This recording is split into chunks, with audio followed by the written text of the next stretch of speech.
पेरियार ललित सिंह यादव जी,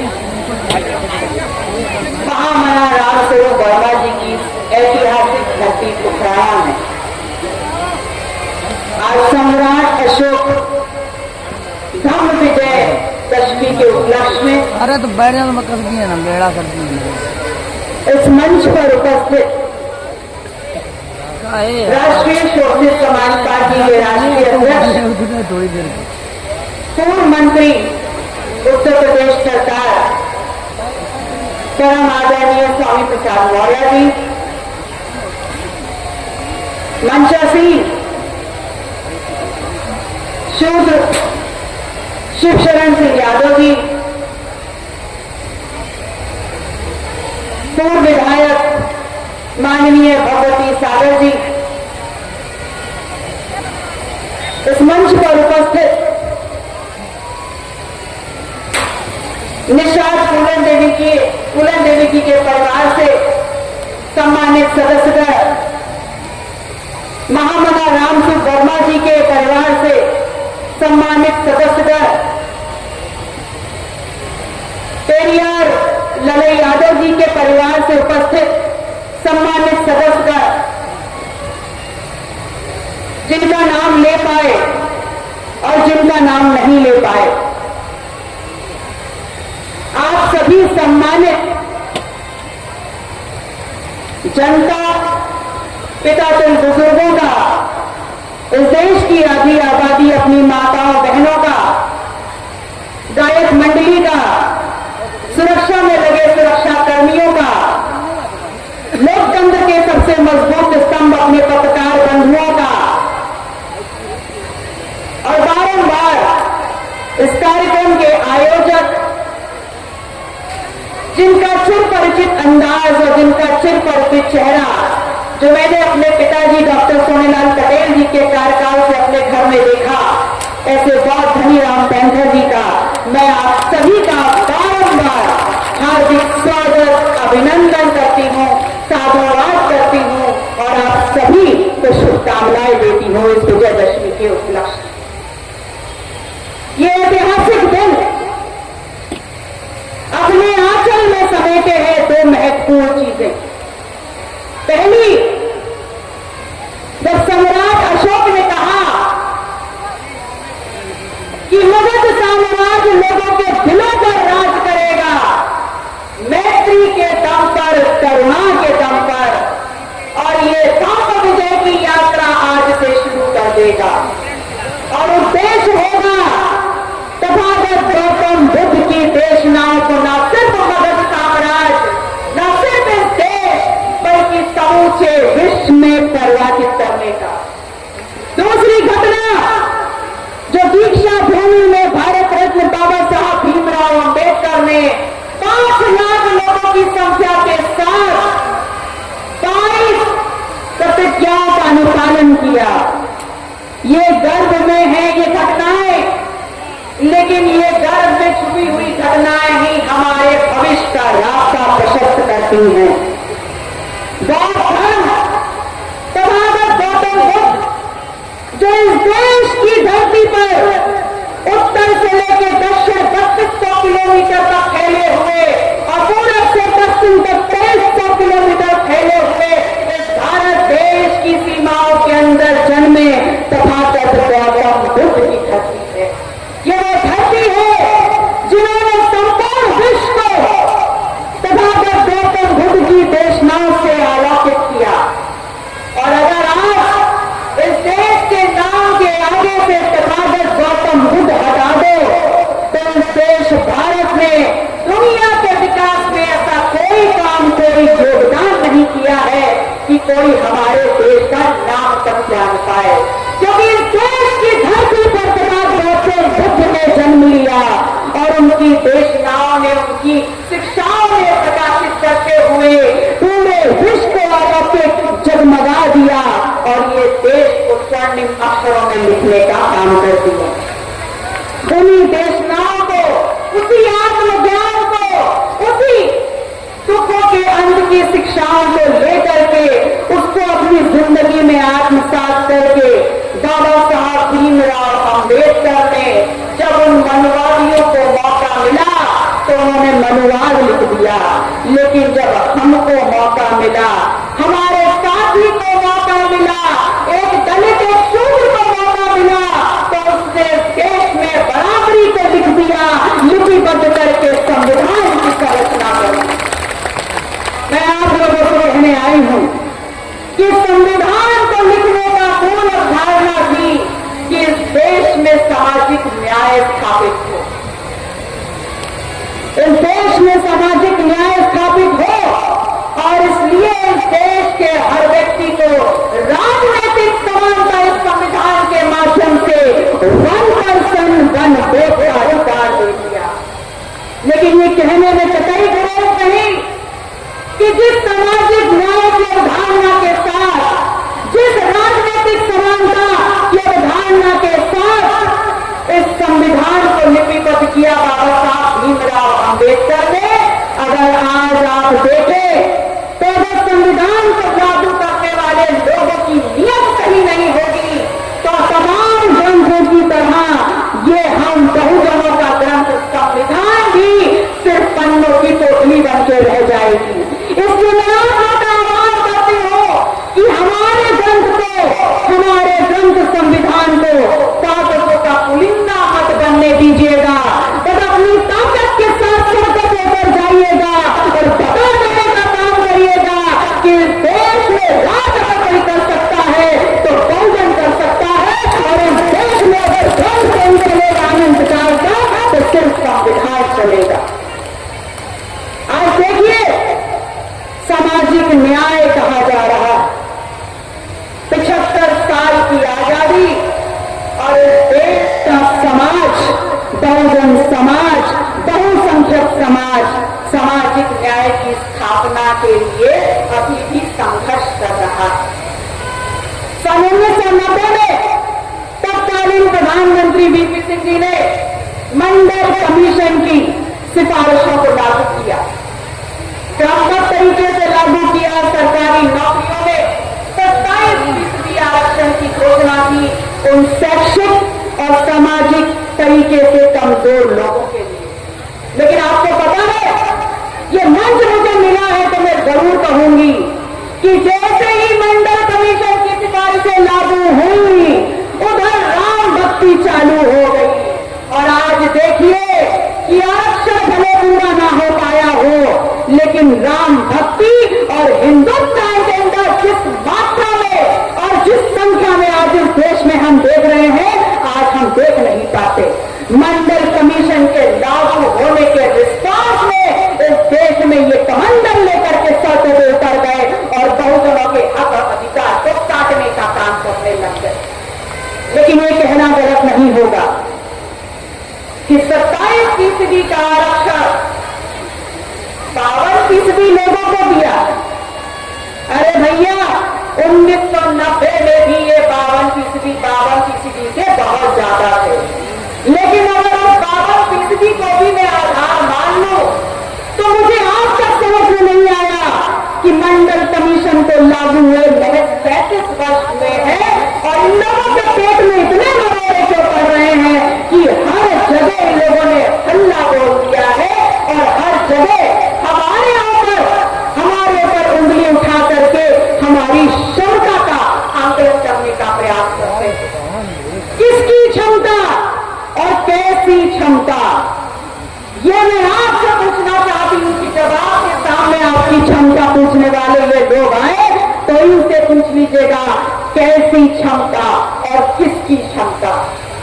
क्योंकि गुलामी की जंजीरें तोड़कर जब ये देश आजादी की तरफ करवट ले रहा था, तब उस देश में, उस आंदोलन में वो तथाकथित फ्रंट लाइन में खड़े हुए राष्ट्रवादी राष्ट्र निर्माण करने वाले जो नेता थे, वो भी इस सवाल पर मौन थे कि इस आजाद भारत में दलित, पिछड़े, अल्पसंख्यक आदिवासी का सम्मान और स्थान क्या होगा।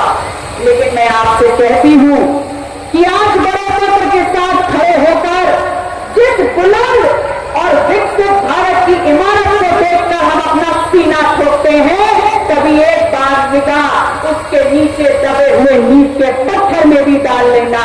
तो नींव के पत्थर जब खुरच के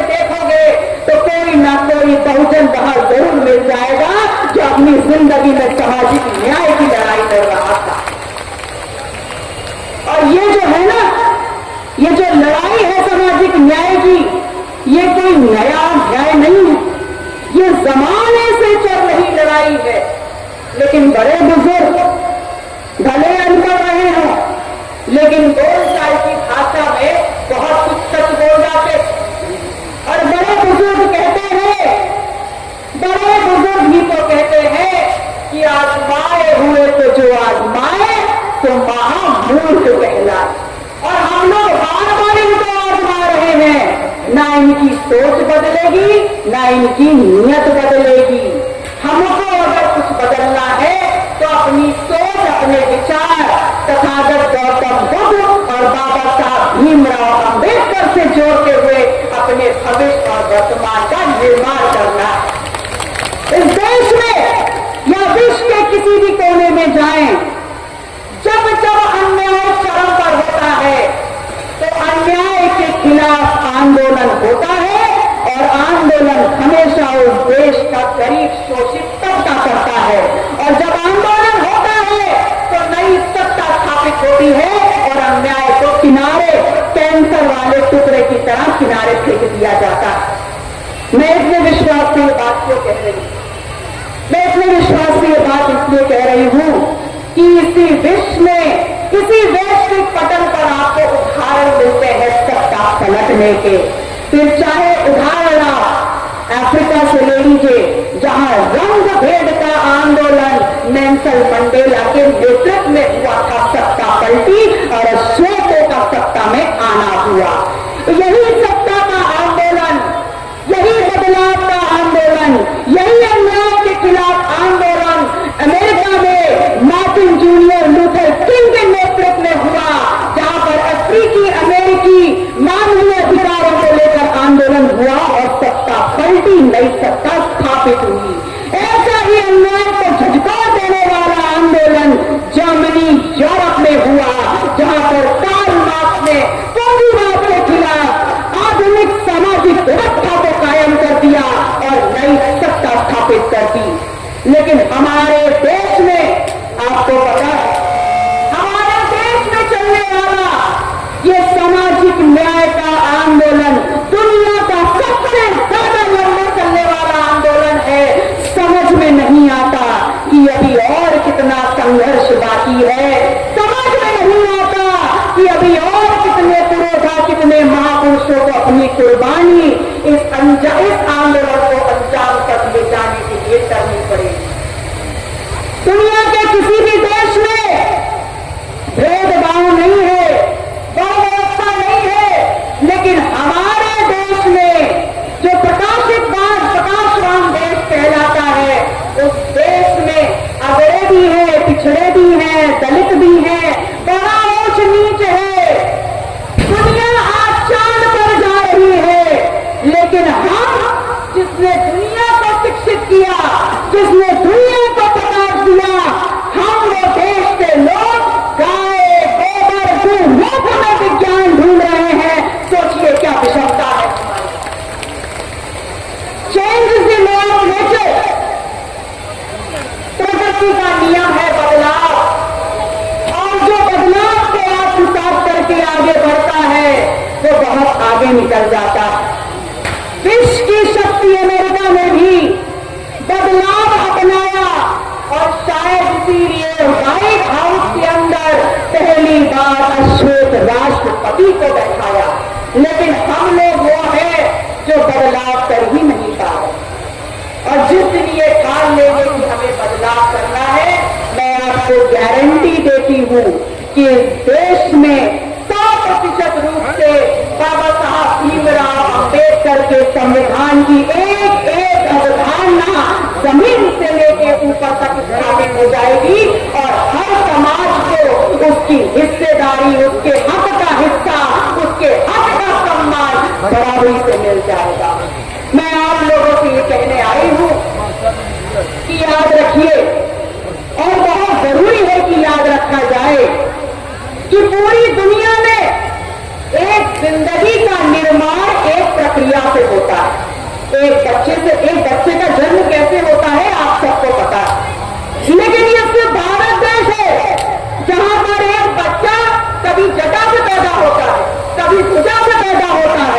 पानी गंगा से पैदा होता है। दुनिया जा रही चांद पे और हम गाय गोबर गोमूत्र देख रहे हैं। तो हमें देखना होगा कि इस देश में पाखंड हमें कहां ले जा रहा है और संविधान हमें कहां ले जाएगा। संविधान हमें राजनीतिक बराबरी, हमें सामाजिक बराबरी, हमें शैक्षणिक आबादी बराबरी और आर्थिक बराबरी देने की अवधारणा से निर्मित हुआ है। और जो इसके लिए काम कर रहा है उनको इस बात का ध्यान रखना होगा कि हमें तमाम चीजों को छोड़ करके अपने समाज के प्रति अपना धर्म और अपना कर्म परिशुद्ध करना होगा। क्योंकि ये एक बौद्धिक मंच है, तो सबसे पहले यहाँ पर बुद्धिजीवी वर्ग की जिम्मेदारियां निश्चित हो जानी चाहिए। और बुद्धिजीवी वर्ग की जिम्मेदारी ये है कि आप सरकार की निगाह में आंख डालकर उस सच में बोलने का काम करें जिससे बोलने के बाद आपको जेलों में ठूसा जा सकता है। मेरे समाज ने मुझे मौका दिया सदन में जाने का, तो सदन में आपने देखा होगा जब जब मौका मिला है मैंने इस सरकार की आंख में आंख डाल के अपने समाज के हर कष्ट का जवाब मांगा है और पानी पानी कर दिया है। और जब आप पर मुसीबत आएगी, आपकी ये बहुजन बेटी पल्लवी पटेल आपके बगल में डंडा खाने को खड़ी नजर आएगी। मैं आप लोगों से कहने आई कि जब हमारी जिम्मेदारी निश्चित है तो हमें अपने समाज के बीच में जाकर के ये बताना बहुत जरूरी है कि हम हैं किस लिए। हम हैं किस लिए? एक व्यक्ति, एक मानव, एक मनुष्य की important, mandatory, compulsory requirement minimum, अर्थात एक मानव होने की न्यूनतम कंपल्सरी आपकी जरूरत, अनिवार्य जरूरत है रोटी, कपड़ा, मकान? बिल्कुल नहीं। आपकी जरूरत है शिक्षा, दवाई, रोजगार। हमारी जरूरत है कमाई, पढ़ाई और दवाई। ये सब जानते हैं कि शिक्षा सामाजिक न्याय के विचार का केंद्र बिंदु है, लेकिन ये आपको शिक्षित होने नहीं देना चाहते। क्योंकि अगर आपको शिक्षित करने की नीयत इनकी होती तो इस देश में मंदिर और मस्जिद के नाम के आंदोलन नहीं होते, इस देश में कांवड़ यात्रा नहीं होती, इस देश में लड़ाई होती कि हर बहुजन कब स्कूल जाएगा, इस देश में लड़ाई विश्वविद्यालय बनाने की होती, इस देश में लड़ाई हर हाथ में किताब और रोजगार की होती। लेकिन ये क्या कर रहे हैं?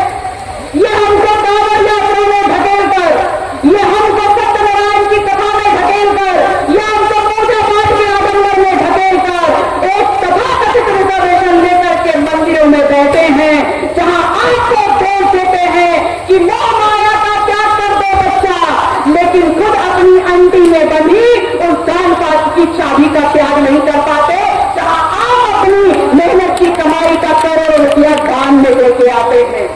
उस मंदिर में बैठा हुआ पंडित आपको रोज देखता, बहुत अच्छे से पहचानता है, लेकिन आजमा लीजिएगा कि जिस दिन आपको मुसीबत पड़े और उस मंदिर में जाकर के आप पंडित से कहेंगे कि पंडित जी मुसीबत पड़ गई, आपको पता है मैं रोज 5 रुपया दे के जाता हूँ, 10 साल से दे रहा हूँ, तो मेरी वो संपदा मुझे वापस कर दीजिए, तो पंडित बड़ी तेज मुस्कुराएगा और बोलेगा, अरे बच्चा, भगवान को दान दिया है, वो माया का त्याग कर। आपसे तो त्याग करा लिया, लेकिन आपकी दी हुई उस दान पात्र को बोलता है कि भगवान को दे दिया। अगर भगवान को दे दिया तो आप लोगों से सवाल पूछती हूँ, किस भगवान को आपने काजू बादाम पेड़ा खाते देखा? किसी भगवान ने कभी काजू बादाम पेड़ा नहीं खाया। काजू बादाम पेड़ा और आपके मेहनत की कमाई का मेवा तो वहां मोटी तोंद वाला वो ब्राह्मण खा रहा होगा। इसलिए आपसे कह रही हूं कि अपनी मेहनत की कमाई का 1 इंच भी, 1 चवन्नी भी इनको मत दीजिएगा। अगर अपने घर की गुल्लक में डालोगे तो कल बुरे समय में आपकी हारी, बीमारी, शिक्षा, शादी में काम आएगा, आपके बच्चों और आपके बेहतर भविष्य के लिए काम आएगा। मैं आप लोगों से कहती हूँ कि नौकरी बहुत जरूरी है, क्योंकि नौकरी अगर होगी तो हमारी जेब में हमारी मेहनत का पैसा होगा। इस बात को ये जानते हैं कि अगर आपको शिक्षा मिल गई, अगर आपको नौकरी मिल गई, तो आप तर्क करोगे और इनके सामने भीख ना मांग करके अपनी जेब से अपने परिवार और समाज का निर्माण कर दोगे। इसलिए आज बाबा साहब भीमराव अम्बेडकर का संविधान लागू है, आरक्षण लागू हो गया है, तो नाक टेढ़ी करके मुंह सिकोड़ करके थोड़ी बहुत मजबूरी में थोड़ी बहुत नौकरियां तो दे ही रहे हैं, लेकिन बाकियों का क्या? बाकियों का क्या? जब हमारी संख्या इस देश में 85% है, जब हमारी संख्या इस देश में 85% है, तो इस देश का 85% शिक्षा, स्वास्थ्य, रोजगार, कमाई, पढ़ाई, लिखाई, सदन और खजाना हमको चाहिए। हम इनको दान देने के लिए नहीं बैठे। मैं आज आपके बीच में आऊं तो आपसे कहती हूं कि इस देश के संविधान ने राइट टू स्पीच दिया, राइट टू एजुकेशन दिया, राइट टू प्रीच दिया, जाने कितने राइट, कितने अधिकार दिए, लेकिन वो सब अधिकार कागजों पर है। कागजों पर है कि नहीं है? वो सारे अधिकार कागजों पर है। तो मैं आपसे कहती हूं कि अगर अधिकार मिले हैं हमारे ग्रंथ में, तो अधिकार हमको चाहिए, और अगर नहीं दोगे तो तुम्हारा गिरफ्तार पकड़ के हद से निकाल लेंगे। ये बहुत बड़ी संस्कार। मैं आप लोगों से कहने आई हूं और आप लोगों का साथ और आह्वान करने आई हूं कि ये लड़ाई अगर हमारे अस्तित्व की है, हमारे उन पुरुषों ने जिन्होंने सामाजिक न्याय की स्थापित करने के लिए, चाहे पेरियार रामास्वामी हो, चाहे महाराज गुजरी पासी हो, चाहे बिरसा मुंडा हो, चाहे छत्रपति साहू जी महाराज हो, चाहे मानव काशी राम जी हो, चाहे बाबा साहब भीमराव अम्बेडकर हो, चाहे राम मनोहर लोहिया हो, चाहे डॉक्टर सोनेलाल पटेल हो, इन सभी ने अपनी जिंदगी को होम किया है ताकि हम अपनी जिंदगी और अपना भविष्य बेहतर कर सकें। इन्होंने अपने हाथों के श्रम से इस देश को रहने लायक बनाया है, और आज इस देश के वो 15% लोग जो ब्रिटिश शासन काल में उनके तलवे चाट करके अपनी जान बचा रहे थे, वो आज राष्ट्र निर्माण के नाम पर हम लोगों की, हम बहुजनों की इस देश में पहचान पूछ रहे हैं। मैं झुकती हूं ऐसे 15% लोगों के ऊपर कि तुम क्या हमारी पहचान का आंकलन करोगे? हम अगर हाथ भी घुमा देंगे तो तुम लहरों की, समुद्र की लहरों में बह जाओ। मैं आप लोगों से कहने आई हूं, आप लोगों का आह्वान करने आई हूं कि बहुजन होने पर फक्र है, शूद्र होने पर फक्र है। शूद्र पैदा हुई हूं और गर्व में शूद्र करूंगी भी, लेकिन आप लोगों के बीच में ये पुनः संकल्प दोहराती हूं कि जब तक इस देश में सामाजिक न्याय स्थापित नहीं हो जाएगा, तब तक मैं लगातार अनवरत चलती रहूंगी। अगर आप लोग साथ देंगे, हौसला देंगे, तो लड़ाई और मजबूत हो जाएगी, और कहीं अगर आप बीच में साथ छोड़ देंगे तो आपको याद करते करते 100 कदम आगे बढ़ जाएंगी। अंत में अपनी बातों को समाप्त करते हुए सिर्फ ये कह करके रजा लूंगी कि याद रखिएगा कि वक्त हर किसी को मिलता है, वक्त हर किसी को मिलता है जिंदगी बदलने को, लेकिन इतिहास गवाह है जिंदगी दोबारा